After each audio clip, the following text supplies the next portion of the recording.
Good afternoon. I'm Sherry Gleed, Dean of NYU's Robert F. Wagner Graduate School of Public Service, and welcome all of you to the latest collaboration between NYU Wagner and the Century Foundation. Welcome to our esteemed speakers and to our guests. Today's discussion, moderated by Stephen Greenhouse, a senior fellow at the Century Foundation, will focus on the Great Resignation. Our panelists are Lisa Lynch, Professor of Social and Economic Policy at the Heller School for Social Policy and Management at Brandeis University, and Rakeen Mahbood, Chief Economist and Managing Director of Policy and Research at the Groundwork Collaborative. 2 years into the pandemic, American workers supposedly have record leverage, but workers' increasing power is running up against a number of challenges, including inflation, declining union membership, a lack of paid sick leave, and often poor working conditions and low pay. Is the so-called Great Resignation a turning point for workers and for organized labor, or is it simply a temporary reshuffling? Today, we will delve into this timely discussion. I'm now pleased to introduce Mark Zuckerman, the president of the Century Foundation. Thank you so much, Sherry, for those remarks and your continued partnership with the Century Foundation. Welcome, everyone. I'm so pleased you could join us today.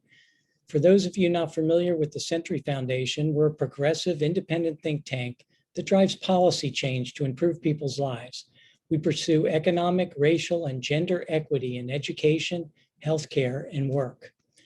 Since the pandemic began, we've witnessed a tremendous and rare worker phenomena called the Great Resignation or Great Reshuffling.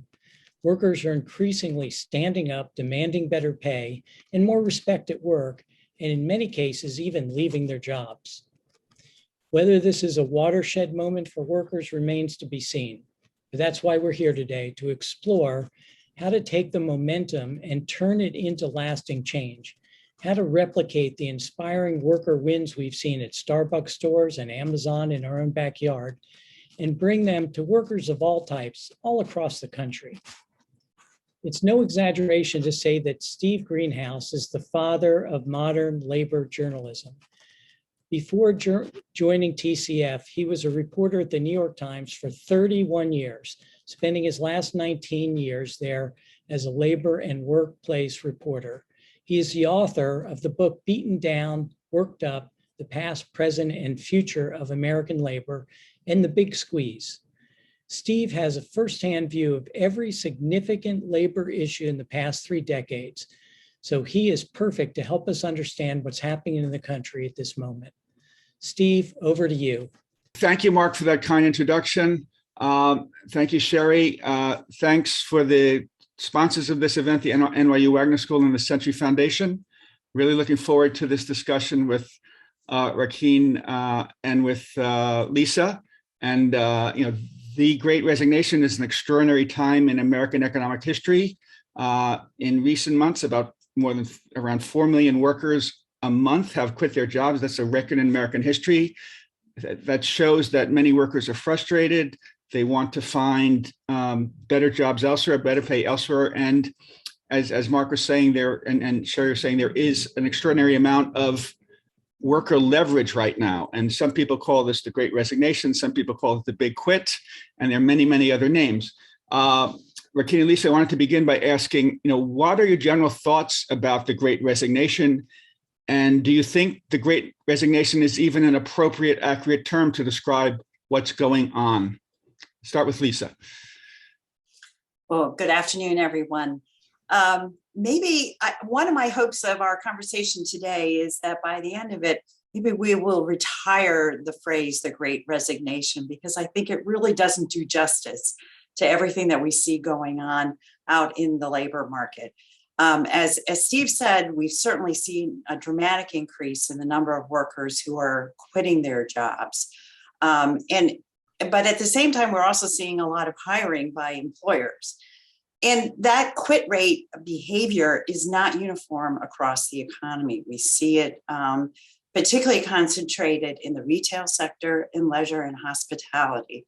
And I think it's not just, by chance that those sectors are where we're seeing this highest quit rates. A lot of that has to do with the impact of COVID.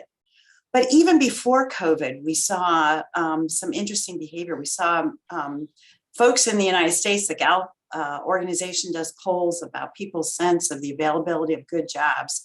And there was very high confidence by American workers on the availability of high jobs pre-COVID. I think the puzzle is not so much why quit rates are so high when we have the unemployment rate as low as it is today, but almost why weren't quit rates higher before COVID when we had unemployment falling. And so when we're trying to understand what's different about this moment now, it's not only what has happened since COVID, but what happened before COVID. What were the sort of forces at play pre-COVID, and how are they playing out today? And I'll just point to two important things. The first one is changing demographics. And in particular, the baby boom generation really started retiring en masse right as COVID was hitting. So not only do we have a lot of people that are quitting jobs and changing jobs, but we have more people that are going into retirement, and people who were retired not coming back into the labor market as they once did. And finally, we see, what people have called the Great Renegotiation. Yes, unionization is lower today than it was 20 years ago, but we're certainly seeing a lot of interesting activity in terms of organization, labor protests, and alternative ways in which communities are organizing for better working conditions for people in their communities. So the level of activism focused on workplace issues is certainly at a heightened period of time right now. Turning it over to Rakeen, who's the Chief Economist and Managing Director of Policy and Research at the Groundwork Collaborative. Rakeen, what are your general thoughts about the quote unquote Great Resignation? And do you think that's an accurate term? Well, thank you for having me today, and I'm really looking forward to this deeply important conversation. So I'll be honest, like Lisa, I also really am not a big fan of the term the Great Resignation. And I dislike it because I think it suggests and leans into a narrative somehow that workers are giving up. It reinforces this story that a lot of CEOs and a lot of executives would like us to believe, right? That workers are lazy, and that's why we're seeing so many quit. And I think that lets those CEOs and those mega corporations off the hook. I think, I'm sure we'll toss around a couple of terms later throughout our conversation, but I've heard the Great Upgrade in addition to the Big Quit, the Great Renegotiation. There's a bunch of candidates out there. And the truth of it is we've had a deeply broken labor market for way too many people for way too long. The jobs available to workers in this country are incredibly undignified and often don't even meet the basic standards you need to live a good life. So it's not that workers are quitting because they're lazy. Workers are leaving their jobs because they are fed up with low wages or wage theft, with little to no benefits, with few opportunities for unionization, the lack of systemic supports like childcare and paid leave, and rampant health and safety issues, including things like sexual harassment. I agree. I think the pandemic really brought to light a lot of things that have been festering in our economy for a long time and kind of turned up the dial. So you can think of health and safety concerns, right? Those became increasingly life and death. School closures meant that workers, especially women, were stuck in a bind, trying to balance putting food on the table and keeping their kids safe. And folks who've been poorly treated simply just had enough. And so the last thing I'll say before we move on is, I think the trends that we're seeing with workers having more bargaining power at work is, of course, an incredible sign. It's phenomenal, right? What we've seen over the last year or so. And worker power has been declining for decades, and this bump in workers really voting with their feet and some exciting union victories that we've seen is heartening. But the forces against more worker power are strong, they're entrenched, and they have deep, deep, deep pockets. And so unless we start to really actively institutionalize and codify some of those gains, we really risk ending up in the same broken labor market that we had before the pandemic. Thank you, Rakeen. Lisa, and I should have said, Lisa is a professor of social and economic policy at the Heller School for Social Policy and Management at Brandeis University. Sorry, I didn't introduce you before. So Lisa, can you talk a little about what forces and factors have caused the Big Quit, the Great Resignation, the Great Reshuffle, whatever we want to call it? Well, a few things. Part of it has to do, frankly, with the way that COVID hit our labor market. So we've never really experienced, certainly not in the last 30 years. You have to go back to probably the 1980s to see anything close to this. Such a dramatic shock to the economy, where we saw, massive increases in unemployment, across the economy. Now, in the US, when we get hit by an economic shock, in this case, one driven from public health, the standard way that most employers have dealt with it is by laying off workers. In Europe, employers are more likely to reduce hours of workers. So we have, we tend to lay people off and then put them into the unemployment system. So that pushes people out of work. Even if they're on temporary layoff, they're not attached to the employer. So this sort of sense of loyalty and joint commitment is something that I think has contributed to why people today are much more willing to think about leaving their employer, because they saw what their employers did to them in the face of COVID. The precarity of work that I think Rakeen was getting at in her comments, again, was heightened with COVID, and it's heightened in terms of even the recovery. So while now the economy is struggling to try to reopen to the way it was before March of 2020, we see, for example, in the restaurant industry, that hours of work, when scheduling of work, and same thing in the retail sector, is something that is still somewhat precarious. You can't organize and plan your life. So these are factors that contribute then to workers' sense of commitment and engagement with their employer. And I think is why workers are more willing in a hot labor market, which, make no mistake, we have a hot labor market right now. They can go out and find a different employer who's willing to pay better wages and guarantee hours, guarantee benefits, and workers understandably are taking advantage of that and moving forward. Thank you, Lisa. A question for Rakeen. Rakeen, what would you say the Great Resignation, if I may still use the term that no one says we should use, what has the Great Resignation meant for workers of color? Has it helped them more than other workers? Has it hurt them more than other workers? Yeah, it's a great question. So Black workers, especially Black women, have always borne the brunt of our broken labor market. The Great Resignation has certainly been good for these workers and other workers of color, but we would be really foolish to get complacent about any benefits, right? Because some of it is important though, because some of the sectors that have seen the highest quit rates include those where workers of color, particularly women, are disproportionately represented, right? Healthcare and social assistance, accommodation and food services. And these are low-wage sectors, and there's real evidence that workers are leveraging this moment to trade up into better paying, better quality jobs. But I just really want to emphasize, it's important to remember that for the workers who have always been left behind at the margins of our labor market, trading up from one terrible low-paying job to a slightly less terrible low-paying job is not what we can or should settle for, right? Workers of color, especially women, face a range of structural barriers, from occupational segregation that traps them into these low-wage, low-quality jobs. And we know that Black workers face significant scarring after the Great Recession, unlike their counterparts, right? Our labor market institutions fundamentally have deeply racist policies baked into them. The sort of most notable example are the agricultural and domestic worker exclusions in the New Deal that deliberately cut Black workers out of the ability to unionize and from other key benefits. So these are real policy choices that we've made as a country, and these institutional barriers rooted in racism still exist, right? Even with the shuffle that we're seeing. So an increase in worker power is undoubtedly a good thing, of course, especially for those workers who tend to be in those worst jobs. But making sure that Black and brown workers are able to truly access a healthy labor market will require a lot more. It will require codifying worker power and reforming our labor laws. It will require institutional supports like paid leave and care policies.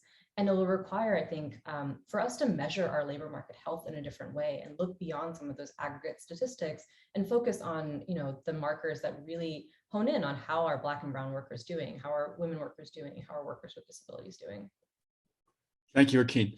Lisa, you touched upon this earlier, how women have been part of the Great Resignation, but I invite you to discuss that in greater depth about, are women, are more of them resigning, quitting their jobs as part of the Great Resignation, and if so, why? So some people, yet again, people try to collapse, a major contraction in the economy into, a word or two. Some people have used the expression that she-cession, that the collapse of the economy because of COVID disproportionately impacted women, and we certainly saw that in the aggregate data.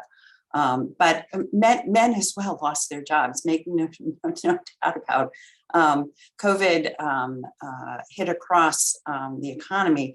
Obviously, initially in those face-to-face occupations the most, but then that extended more broadly across the economy as we went into lockdowns. And now as the economy is reemerging from lockdowns and opening up more, we're seeing employment recovering. And actually in the most recent employment report, if you look at women aged 25 to 54, their labor force participation rate is still not back to where it was in February of 2020, but it's recovered very rapidly.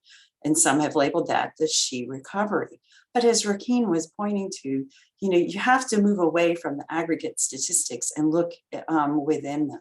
So for Black women, their labor force participation rate is still 2 percentage points below where it was pre-COVID. Same for Hispanic women. And in the direct care sector, in particular in nursing homes, that we're still down in terms of employment in that sector by over 400,000. And that's a sector that has disproportionately hired Black women, Hispanic women, and immigrant women. So the ways in which the economy recovers, it's not uniform. It's not uniform by sector. It's not uniform by gender. It's not uniform by race and ethnicity. I want to say one other thing, though, that it is important when we're talking about worker power to not get confused with some successes and victories here and there with what is happening overall in the economy. When we look at data about what's produced in the economy and how much of that goes to worker compensation and how much goes to profits for businesses, basically since 2000, that workers' share, if you will, or labor share, has been in a steady decline. It started turning around in 2016, 2017. Workers were starting to get back to sort of their historical percentage of the labor share, which is about 2/3, but it's still depressed in spite of the recent victories that we're seeing. So those broader forces of globalization, technology, the lack of institutions that Rakeen was pointing to, the failure to increase the minimum wage, all of these things are continuing to have a deleterious effect on compensation of workers, even in these days where we see certain victories from here to there in certain establishments. Thank you, Lisa. So I have a double-barrel question for you, Rakeen. First, what has the Great Resignation meant for wage and salary trends in general? And second, as you know, some people, have said that workers and the raises are at the top of the list for whom should be blamed for the run-up in prices for inflation. Do you think workers deserve some of the blame, or would you place much or all of the blame elsewhere? So first, what has it meant for wages and salaries? Second, should that be part of the blame for inflation, or should we really blame someone or something else for the inflation? Yeah, absolutely. So we have seen wages go up. I think it's important to caveat all of this with wages are not the be all end all of what we should be thinking about when we think about workers' well-being, right? Like if you are somehow increasing wages, but then big chunks of your workforce are becoming involuntary part-time, or they don't have enough hours, I think workers need all of it, right? But we have seen an increase in wages. And I think leisure and hospitality and accommodation and food services are really good examples. They're some of the sectors that have seen the highest quit rates at more than double the national average of 2.9%. And at the same time, those sectors have been seeing some of the highest growth in annual wages, 8% as of January 2022. And we've seen a lot of these wage gains also concentrated at the bottom end of the income distribution. So for the bottom 25% of wage earners, their wages grew over the last year, almost 12% as of February 2022, which has by and large beat inflation and is well ahead of the wage growth we've seen pre-pandemic. So I think it's very clear that wages are definitely increasing, and that's a really, really good sign. Inflation. So CEOs and shareholders absolutely love to blame worker wages on inflation. They love and they love to blame rising prices on worker shortages, but they're doing that precisely so that they can shift the blame off themselves. We've already covered a lot of ground today on some of the drivers of the Great Resignation, and the drivers of inflation are totally different, because despite rising input costs, despite inflation, despite supply chain snarls, corporations are seeing record profit margins, right? That means that their profits are increasing beyond the rise in input costs. And so at Groundwork, we've really been combing through hundreds and hundreds of earnings calls where these are documents and calls where corporate executives tell their shareholders about their financial performance over the last quarter and what to expect over the coming quarters. And what we hear in sector after sector and company after company is that CEOs are saying the quiet part out loud, which is that inflation is a great cover, a great smokescreen to jack up prices and profiteer off this crisis. So this is not a surprise to, I think, many of us, right? These are the same mega corporations that have been exploiting workers for decades. Extractive pricing behavior is just in some ways the other side of that coin. And the extreme consolidation that characterized our economy that has allowed these mega corporations to create a super brittle supply chain that is at the root of a lot of inflationary pressures that have allowed that concentration that's allowed these companies to jack up prices beyond their input costs. That same pressure has left us with a bare bones workforce that has relied on vulnerable, precarious workers who are often misclassified and exploited. And I think truckers are a really good example here. They're a vital part of the puzzle piece in getting goods to market. Big shipping companies like XPO love to talk about their worker shortages and trucker shortages, but the truth of the matter is about 80% of port truckers are misclassified as independent contractors. They might sit in line for 4 to 6 hours uncompensated, waiting for their truck to be loaded. They are often not allowed to use the bathroom because they're technically not port employees. So whittling down job quality goes hand in hand with the exploitative pricing that mega corporations are engaged in. And so, as you're hearing a lot of these CEOs talk about blaming workers for rising prices, remember who is profiting off of this pandemic and who is paying the price. Because despite the story the CEOs want to tell, the blame for higher prices and poor working conditions really falls on them. Thank you, Kate. Lisa, I have another question for you, but before we get to that question, I want to ask you whether you wanted to add anything about how, what the Great Resignation has meant for wages and salaries, and who's to blame, or wages to blame at all for the inflation. Yeah, I mean, I think if workers were really able to leverage as much as people are claiming beyond their productivity somehow or other, we should be seeing that gap between rising productivity and compensation narrowing, and we're not seeing that. We should see the labor share, that percentage of the economy's output that's going to workers' compensation, increasing dramatically, and we're not seeing that. And all of that indicates that profits are still, staying in the pockets of companies, and the transfer into workers' pockets is not occurring in the way that some of the rhetoric may suggest.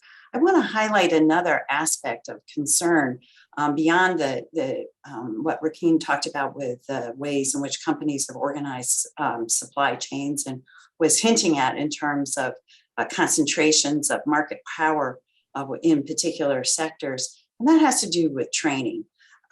Employers, even before COVID, were talking about the fact that they could not hire workers with the appropriate skill set that they needed, and that was causing problems. This is pre-COVID.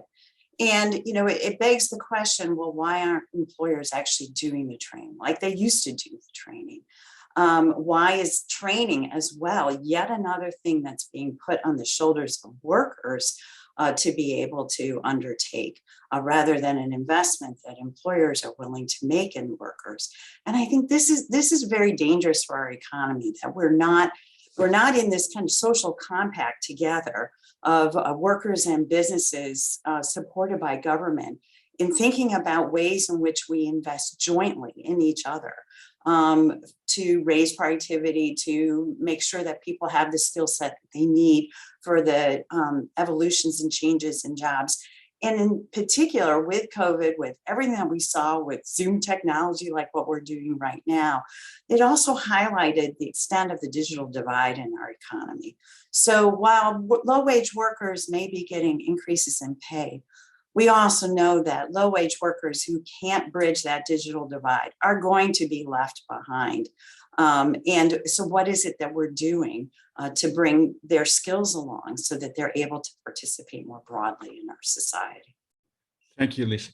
So Lisa, in preparation for this discussion, you reminded me that older workers were quitting jobs disproportionately because they were so freaked out about, perhaps catching COVID.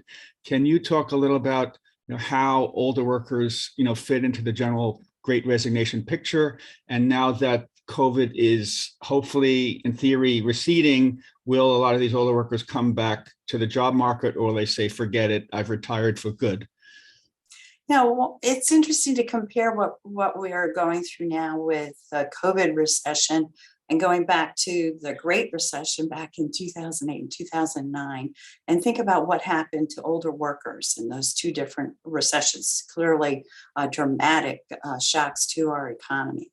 Back in 2008, 2009, older workers were the one demographic group that we saw their labor force participation rate actually rise during that major contraction of our economy. And a lot of people at the time pointed to the fact that because the stock market took such a hit, wealth took such a hit, the housing market collapsed, it meant that workers who were planning on retiring delayed retirement because they didn't have the assets in hand that they thought they were going to have for retirement. And workers who were retired re-entered into the labor market to supplement declining, maybe 401k distributions that they were getting, or inability to cash out on their homes. What we saw going into this in response to COVID, though, was something different. The stock market continued to grow, was booming because companies were making a lot of money, continue to make a lot of money. So workers who had the benefit of having, good 401k savings set aside saw their retirement accounts growing. Housing values continued to rise. So workers, understandably concerned about COVID and their vulnerability to it because of their age, were able to either take retirement because they had the funds to support that, or not, if they were in retirement, not re-enter the labor market because they had the funds. So there's sort of a wait and see to see if it's safe enough to come back into the labor market. And we are seeing some signs back in the fall of last year of older workers returning back into the labor market who had retired. But then as COVID, the Omicron variant hit in January, we saw a pullback in labor force participation of older workers. And now we're seeing some re-entry. So for older workers, I think their level of participation is really going to be driven by what happens with COVID. Not a usual type of economic force that most economists can predict with any of their models. But it is obviously a very important consideration for older workers. Thank you, Lisa. So once upon a time, I was the New York Times economics correspondent in Paris, and I interviewed many, European economists, and they would often talk about the United States having a low road economy, all these low wage jobs with few benefits. They used to joke that America was the land of McJobs, of millions of McJobs, low paying jobs at McDonald's. And now, as both of you have been saying, a lot of lower wage workers are seizing on this opportunity. Because of the pandemic, many employers are having a hard time finding workers because of the low unemployment rate. So now workers do have more leverage, more bargaining power than they have had in a very, very long time. Rakeen, I wanted to ask, do you think this, what surge, increase, uptick in bargaining power is just a temporary thing, or might it be a long-lasting thing? Yeah, so first of all, this is such a huge phenomenon, and I think that's important to note. It's also important to note that the COVID disruption of our economy is an extremely unique disruption, right? As Lisa was just alluding to. It really sort of threw the entire deck of cards up in the air And some of those cards have landed in a different place, but there's no guarantee that, the powers that be won't shuffle that deck right back into where it was. Terrible analogy. I apologize. It's just what I'm known for. And so, the data seem to suggest that there's no end in sight to some of the churn that we're seeing in the labor market. We're still at 2.9% quit rate as of February 2022. That's like just below the high that we saw in December. But the policy decisions that we make now that have really important implications for how sticky these changes in our labor market are going to be. Just to take one example, because I tend to live in macro land these days, policymakers from across the political spectrum have been calling for a pretty rapid rise in interest rates from the Fed. Higher interest rates slow down inflation by tamping down demand, by slowing down wage growth. So tighter monetary policy can make it much harder for workers to quit. And so, I think all of these factors make this question really hard to answer, right? Because there's so many factors at play, but we are in a really unique moment. We are in a really unique cultural moment too, of sort of the definition of an essential worker became a thing for the first time over the last couple of years, right? How long does that last? I don't know. I mean, it already seems to be fading, but it really makes me sort of return to that fact that we need to codify these gains, right? We need to give workers the tools, the institutions, such that we're not worried about backsliding the next time we see this type of churn. We will be confident in the fact that we'll continue to see progress there. Thank you. So Lisa, basically same question. So is the Great Resignation, is this increase in worker power, worker leverage, is it a temporary blip, or do you think, as the title of this panel discussion, is it a turning point for American workers? Well, again, if you look pre-COVID, yes, unionization rates were declining in the United States, but actually, if you looked at strikes and strike behavior, especially the larger strikes, we actually in 2018 and 2019 saw higher percentages of workers that were out on strike that we hadn't seen since the 1990s. So there was something already afoot in terms of more worker power even before COVID struck. And what was afoot is called a hot labor market.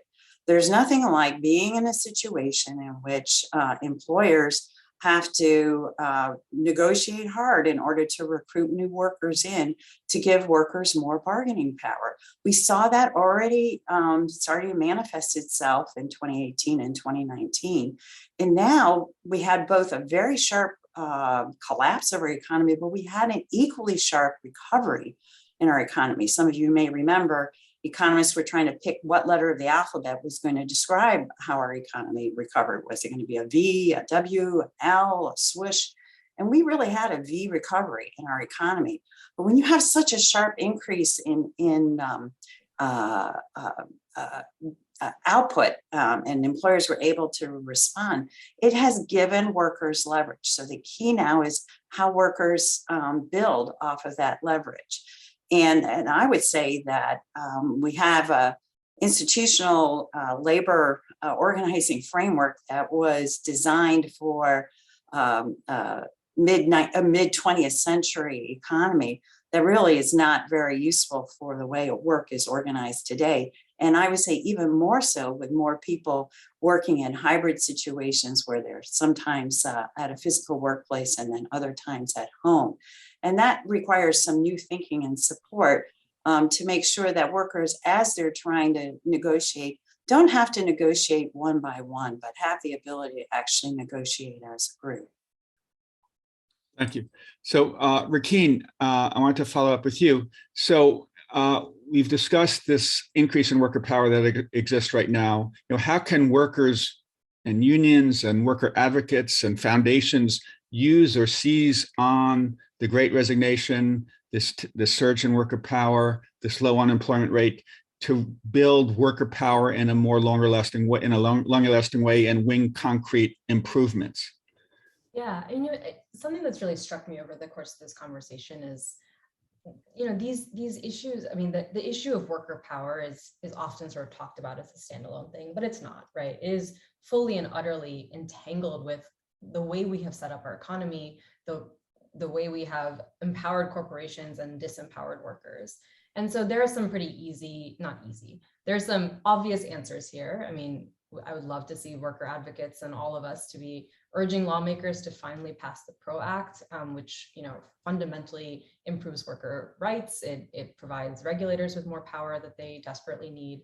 I'm excited to see more workers sort of working with their colleagues to increase unionization across this country.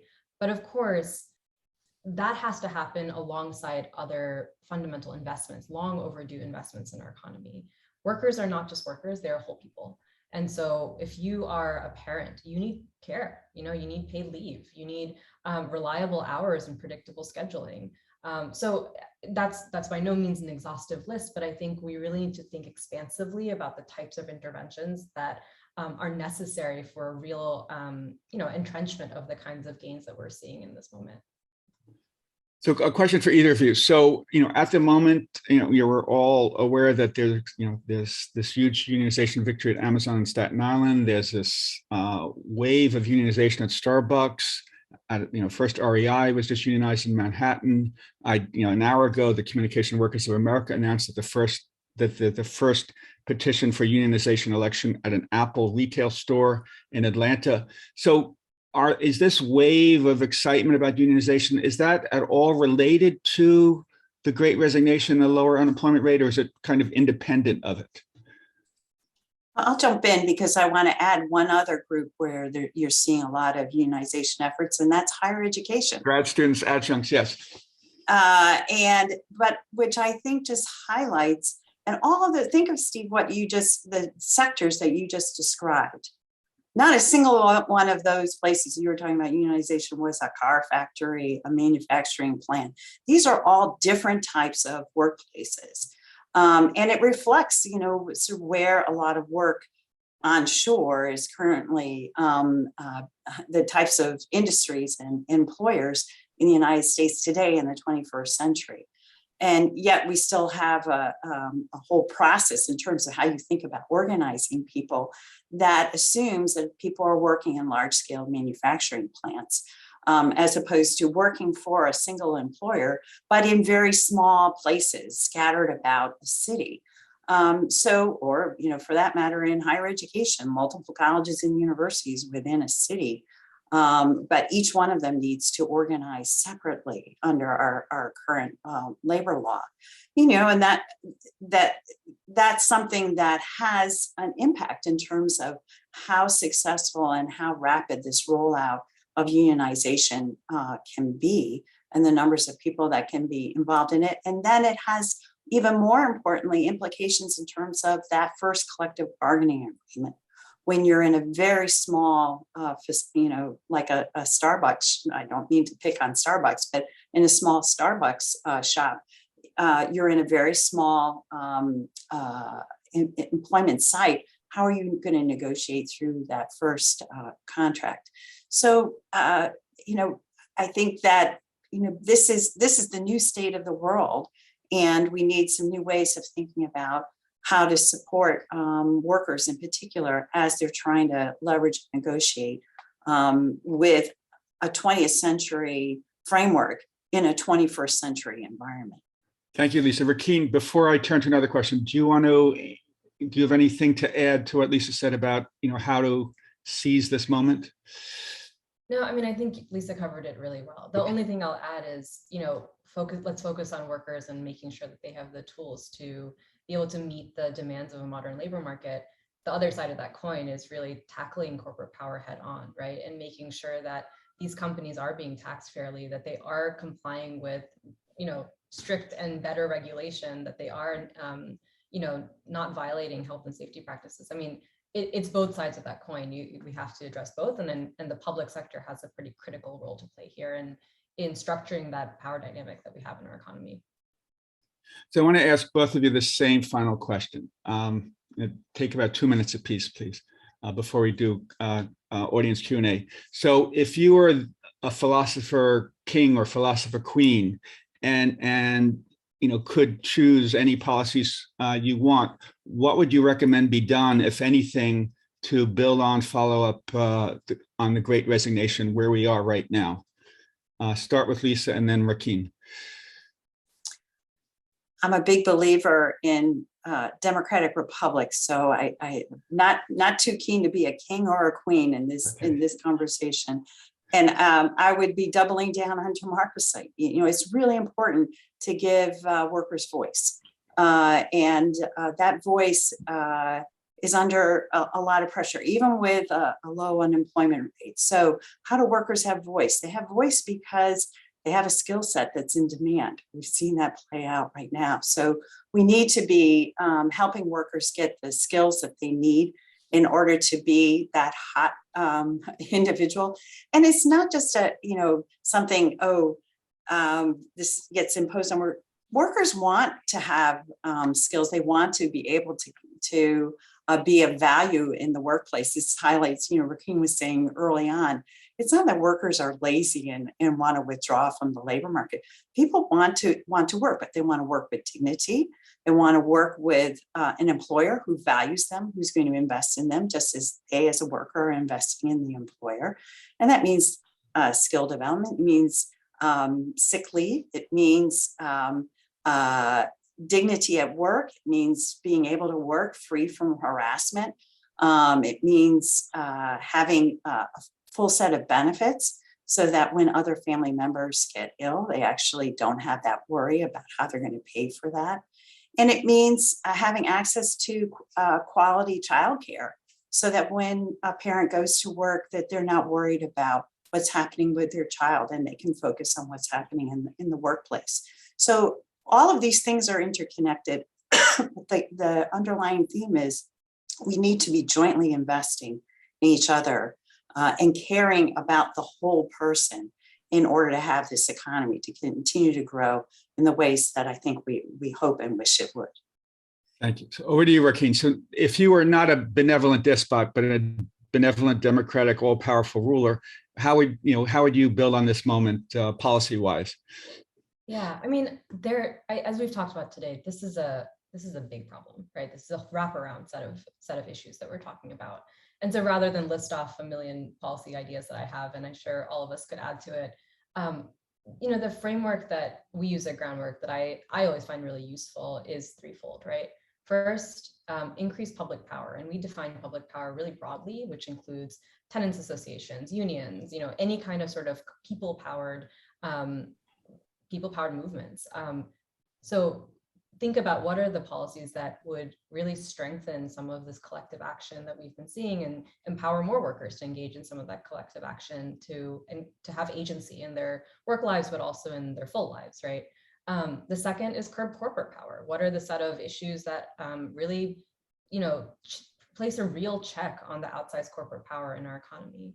And the final sort of prong here is the idea that we are the economy, that when workers are doing well, when we are all doing well, that's when the economy is doing well, not the stock market, not these big corporations, not these record profit margins, right?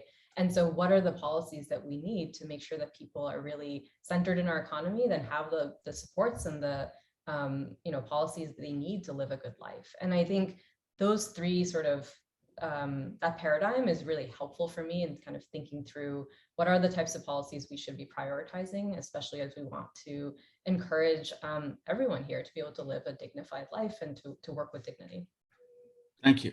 So turning to audience questions. Lisa, I'm going to ask you this because you were discussing training programs, and Rakeem, if you want to add to it afterwards, please feel free. Question: how can training programs be more racially conscious of workers, and is there advice on how to strengthen recruiting to workers of color and their communities? So Lisa, starting with you. Well, we do know that when we're looking at employer-provided training, that workers of color, BIPOC workers are less likely, everything else constant, even controlling for education, et cetera, are less likely to have employer provided training. So I think this is where our institutional structures of regulations and scrutinizing the ways in which discrimination the many ways in which discrimination can play out in the workforce. It's important to have people that are there to enforce workplace rules and regulations so that people are not systematically excluded from access to investments in training and education or in promotion within their organizations. And it's 1964, we had the passage of the Civil Rights Act, and yet you still see, most egregious examples of Black, Indigenous, and people of color being excluded systematically from access to not only, the wage inequality and promotion inequality, but access to all dimensions within the workplace. So who we have as the regulator for the wage and hour division, the Department of Labor, makes a big difference. Who we have at the state level makes a big difference. And the ability of workers to feel safe and secure to raise concerns about workplace practices will make a huge difference on that front, both on the training side and on the recruitment side. Thank you. Rakeen, do you want to add to that? How can we make training programs more racially conscious? How can we recruit more minority members to these programs? Yeah, I think Lisa is definitely the expert here. So I think. Great. Next question. For you, Rakeen, how might our conventional measures of employment and joblessness be part of the problem in understanding the circumstances of the most vulnerable workers? Yeah, that's a great question. Look, we live in an economy that for the last several decades, many decades, the Black unemployment rate has been twice that of the white unemployment rate. That is fundamentally unacceptable. That is not a healthy economy to me, right? But yet, we are in a tight labor market on aggregate, but yet the same people who have always been left behind continue to be left behind. And I think this question really points to the need to, elevate the sort of metrics of a healthy economy that center those who are most vulnerable, those who are most historically excluded, because unless we do that, the same people are going to keep getting left behind. And it's pretty clear that if we focused on the Black unemployment rate as opposed to the aggregate unemployment rate, we would come up with a very different set of policy solutions, right? Ones that really center those who are most vulnerable in our economy. So that's definitely not the only metric we should be looking at, but I think we should challenge ourselves to really think about what are the other sort of stats that we need that the BLS isn't covering, right? And really getting better data collection and more disaggregated data collection based on identity, based on geography, and other factors that really affect the way people are able to exist in our economy. Thank you. Lisa, before I move on to the next question, do you want to add anything to that very good answer? I'll just say one thing, to be counted as employed, you just need to work for 1 hour or more a week for pay. It's a pretty low threshold.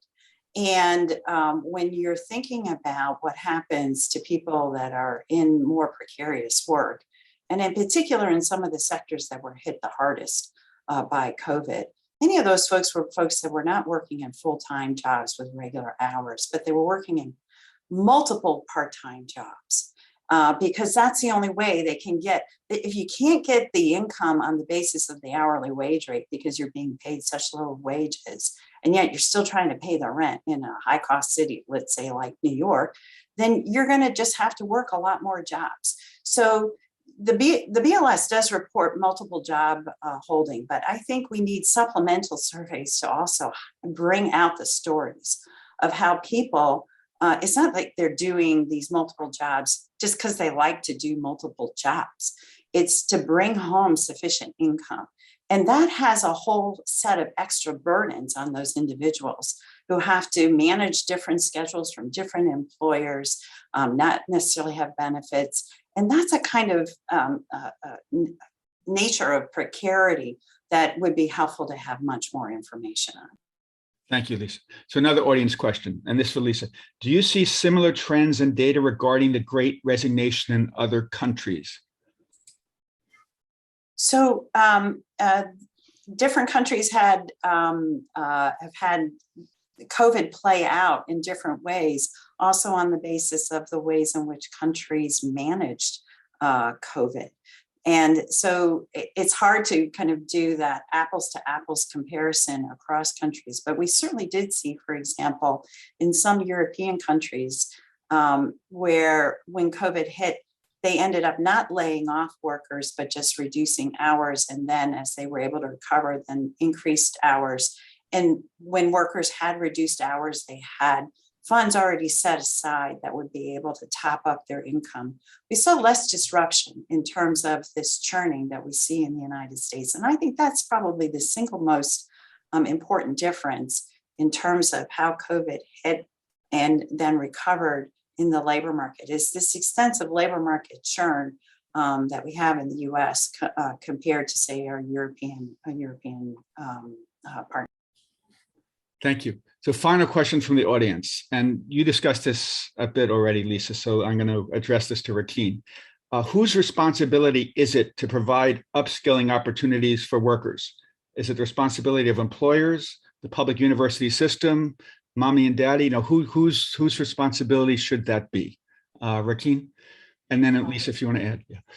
I think the skills gap has been out there for a really long time as a way to blame workers for somehow not being enough, and like for deserving the low wages and the poor working conditions. And I just think that's fundamentally untrue. So I haven't actually focused on a lot of my work on upskilling opportunities. I'm going to defer to Lisa again, but I do think it's important to note that, skills development is obviously it plays an important role in an individual's life, but on aggregate, there are other bigger fish to fry, right? And fundamentally, people deserve a safe, dignified workplace with good pay, where their wages are not being stolen, they're not subject to a $2.13 tip minimum wage, where they're not being harassed.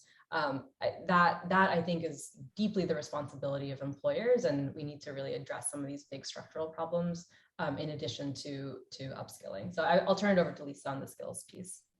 I'll just say briefly that when people talk about the skills deficit for folks that are in the workplace, it's not really easy for you to return back to school full time when you have a family to care for, a mortgage and other obligations, and maybe you're still paying off your student loan debts from when you were in school before.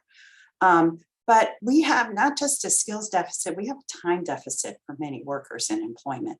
And I return to the worker who's trying to work multiple jobs in order to be able to have sufficient income.